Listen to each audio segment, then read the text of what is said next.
Pre, Oh. ma-minus mo dyan yung loader salary, pre. Kunyari, may operation ka na. Nag-o-operate ka na ng katulad ng ganito, may mga loader ka na rin. Dito mo rin kukunin yung pasahod mo. O sa sales na to. Yan. Tapos, lahat ng mga pasahod sa agents, ito rin kukunin. Ima-minus lahat yun. Minus lang. Shares mo, pre? Ma-minus. Pre, minus yun. Operation expenses kasi yun eh. So, pag minus na dyan, kung magkano yung maging natira dyan, ayun yung paghahatian nyo. Ano lang to, isang FA din to, pre. Sino nga? Mabangis na. Tignan mo naman ang ano neto. June lang yan, ha. June 10 to 16, nagnega siya ng, total nega siya ng 800,000. 800,000, okay? Sa second week, bumaba siya, naging 200,000 lang siya. Eto kasi, pre, yan, mga yan. Pag tinotal mo yan, eto siya, magiging 1 million siya. 1 million, ha. 2 weeks kasi yan, eh. 2 weeks. Okay? Umabot 1 million, no? Syempre, Bumaba siya sa pangkat. dahil may operation ka, meron kang pasahod sa agents mo, may pasahod ka sa loader mo, may bank charges ka, may binili kang chips, hindi naman pwedeng may magpa-load sa'yo, wala kang chips. Siyempre, bibili ka. So, eto Pag siya. FA pala, ikaw bibili. Ayun, bumibili kami ng chips, So, wala na tayong problema doon kasi ang maglalabas naman ng pagpambili, pre, kami na. Kung sino yung may hawak neto, which is yung Extreme Gaming 88 na yung bibili. Pero, pre, dahil under ka na Extreme, babayaran mo sa kanila yon. Eto siya, yung 240 na to. Yung 45 na to, ito first week, second week. Yung first week niya, may loader salary siya, pre, na 11,000, dineduct na rin. Agents com, 364, dineduct na din sa sales niya ng first week. Second week, ganun din, pre, dineduct din. Dineduct yung chips, dineduct dito sa sales niya ng second week. Yung bank charges, dineduct.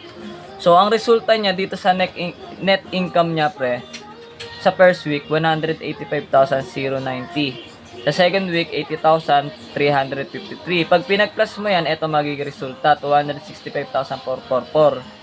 Ngayon, itong 265,444 na yan, paghahatian nyo, 70-30.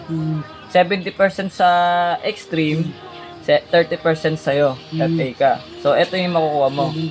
79,000. Saka lang, pre, ang laki. Tawag doon, sales mo, parang ganito, pakita ko sa'yo.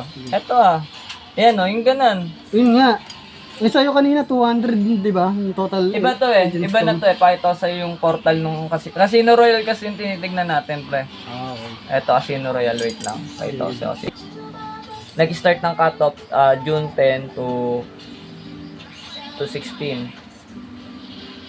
Ito yung ano niya, Pinag-plus ko tong dalawang to Kaya naging total siya na, wala. 800. Nega yan total nega ng account na to ng Casino Royale Ngayon, etong 364, yung tanong mo kanina, pasahod yan sa agents, pre. Adjusted, parang ganito. Saan ba yan? Ayan, mga Casino Royale. May ganan, pre. Tingnan natin yung last cut-off, kung magkano yung niya. Ayan, napasahod niya, 364,666. Tingnan natin kung tama. Saan ba yan? Wait lang. Ayan, 364,666. Ayan, kinuha ko siya doon, pre, dito. Pasahod niya kasi sa agents na yan. Minus ko doon sa total nega niya.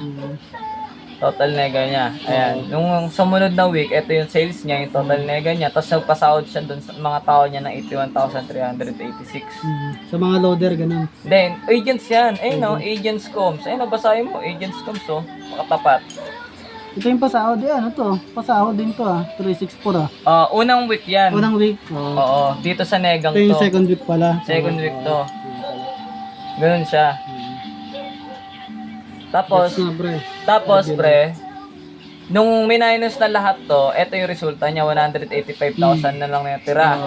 Di ba from 800, naging ito na natira. Kasi kaya ito natira, minus tong mga to, operation expenses.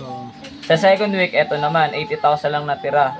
From 207,000, ito na lang natira, 80,000. Kasi nga, minus tong operation expenses. So, pag pinag-plus yung dalawang yan, 2 weeks yan, ito siya magiging resulta. Yung 264 na yan, pre, times 30% mo. Ito yung kalalabasan. Ito, 70. Sa'yo na yan. Ganun na FA shares, pre. Ganun naglalaro FA shares. Kumbaga, lang to. ipasahod ka sa mga agents mo, hindi ikaw yung sasagot ng company yon. O kami magpapasahod nun. Extreme Gaming. Ganun siya. Kaya nga ako, pag minsan nalilate ako ng pasahod, kasi hindi naman ako talaga na sa papasahod eh. Kinukuha ko lang sa Extreme yun eh. Ako lang nagdi-distribute sa inyo, ako lang nagbibigay. Ganun siya, pre.